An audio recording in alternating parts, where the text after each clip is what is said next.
The Temple of Abu Simbel, while originally built by Ramses II in about 1250 BC, was relocated here only about 50 years ago. Abu Simbel was saved from being submerged in the lake and lost forever after an international outcry. Thanks to a heroic effort in 1968, this ancient temple was cut into huge blocks and relocated to this spot, high and dry, for at least another 3,000 years.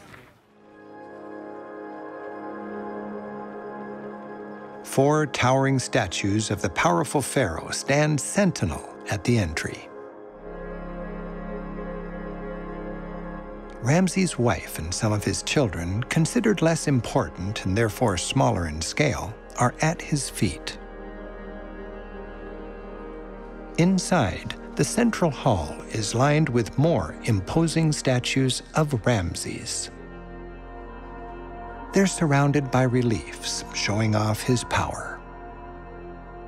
Here, the pharaoh leads his army into battle, riding his chariot, thoroughly destroying his enemies.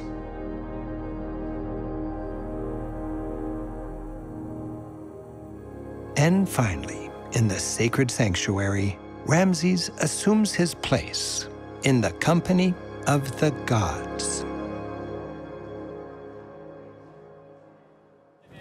Admiring this one last magnificent temple, you can't help but ponder the rich and complicated 5,000-year story of this civilization. I hope you've enjoyed our look at Egypt. I'm Rick Steves. Until next time, keep on traveling.